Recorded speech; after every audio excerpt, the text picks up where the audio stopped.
New documents shedding light on dozens of flights through Jacksonville, which Florida Governor Ron DeSantis says are carrying migrants. I-Team investigator Vic Micolucci joins us with records we just obtained from state law enforcement. These charter flights have been coming and going from JAX for months, usually at night. So we pulled the documents of chartered planes possibly carrying migrants landing here and found dozens over the past 6 months. These pictures from local photographer David Rosenblum show a chartered flight offloading migrants into vans and buses at Jacksonville International Airport. It's reckless and it's wrong. Republican Governor Ron DeSantis claims the Biden administration is moving migrants across the country under a veil of secrecy. So these are middle of the night flights, no notification to the state or anybody. And this is not the way you keep people safe. It's reckless and it's wrong. DeSantis says he's working with the legislature to stop these flights, and he points to the case of a Honduran migrant who posed as a teenager at the border and was put on a flight to Jacksonville in August. Police say after arriving, Yeri Medina Ulloa killed a father of 4 in Arlington last month.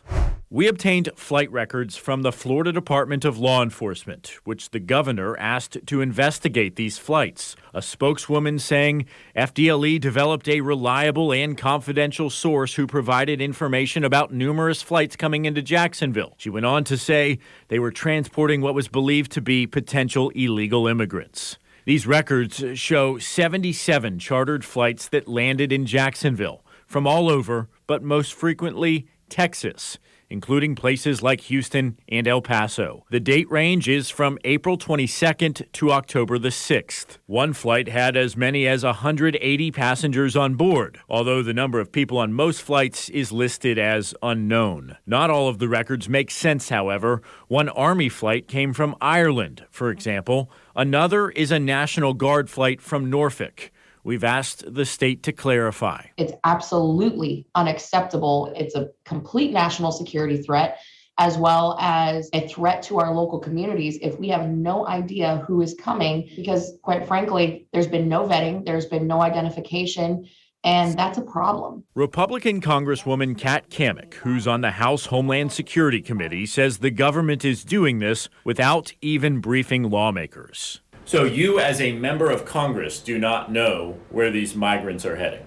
No, we have sent congressional inquiry after congressional inquiry. What do you do with all of these people? Obviously, there's not enough room along the southern border. Well, quite frankly, the administration needs to stop inviting them to come here. When you have a reconciliation bill this week that we're going to be voting on that grants mass amnesty for people who come here illegally, that's a magnet. We reached out to the U.S. Department of Health and Human Services, which is running flights for unaccompanied migrant children. A spokesperson there telling us it is our legal responsibility to safely care for unaccompanied children until they can be swiftly unified with a parent or a vetted sponsor. They added they use air and ground transportation, quote, taking into account child safety and wellness, travel time, and cost effectiveness. Now, these records do not show where these migrant passengers are heading once they get into buses and vans. Meanwhile, Florida's Attorney General Ashley Moody has teamed up with the governor to sue the Biden administration, claiming relocating migrants to Florida is illegal. I'm Vic Micolucci, Channel 4, the local station. Thank you, Vic. Now, we've reached out to Congressman Al Lawson, a Democrat, for his take on the flights. He sent us a statement. It reads in part, "These flights allow our country to do what is morally right. We are building an immigration system based on humanity and working to keep families together, process asylum claims quickly, and help unaccompanied minors get placed with loving, caring, and safe relatives as fast as possible." We're also waiting for more detailed documents from the state of Florida.